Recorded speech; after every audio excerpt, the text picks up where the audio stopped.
asked yourself the question, why do people wait for you to make a decision?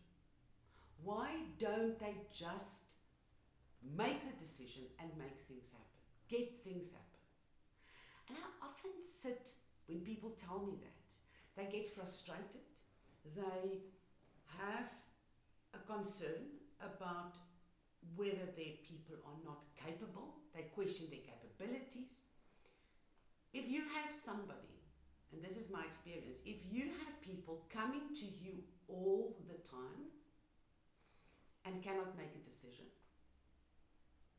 it's time to start looking at what are you doing that's creating that culture, that is making them feel that they have to wait for you to make the decision.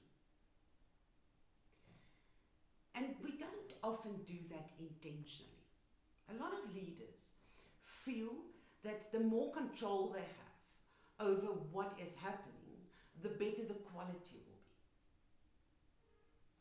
be. And in the process, we are actually creating a decision bottleneck. And everything stops with you. Nobody makes a decision, nobody moves further, they don't take ownership, they don't take initiative, they don't think ahead, because somewhere there's the feeling or the understanding that they cannot do something without your approval, without you making the decision. Now that's exhausting, because somehow everything ends with you. That means, yes, you might feel more in control, but what is that doing to your team? Do they feel that they can take initiative? Do they feel they've got the space to start showing initiative, making decision, push the progress ahead? Control is an interesting thing. We all like to feel control, so that nobody must tell me that they don't like to be in control. The question that I have is, what are you trying to control? Being in control is important, but we need to take control over what we have control over. And if I am over controlling other people or the processes by me being the one to make the decision or drawing the line and actually make things happen, and everybody has to wait for me, I am actually communicating to other people that I do not think that they're capable of it.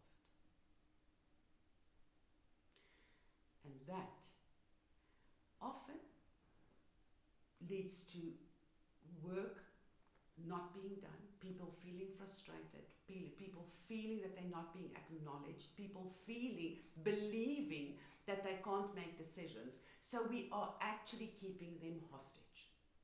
We're keeping the business hostage. So we need to break the dependency loop. That takes courage. That takes guts. But the more we equip people to be able to make decisions, everybody grows. They're not depending on your approval. They are actually taking ownership, and they're starting to feel more empowered.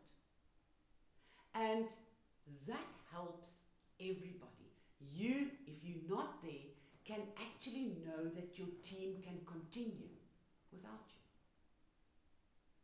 So we have to let go of the egos. That is something to get used to.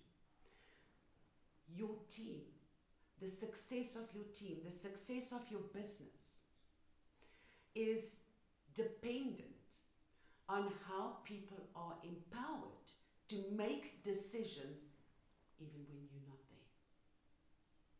If you want your team to truly perform, if you want your team to be truly, your business to truly feel that they're growing and that there's movement and that there's empowerment, we need to break the bottleneck. And that decision bottleneck is something we create. Where are you able to identify certain places where your team can be empowered to start making decisions, to start thinking for themselves, to be able to move forward? Where are you holding them back? And what is the next step? To empower them so that they can feel that they have the ability to move the process forward. That will free you up and that will empower them. Christa,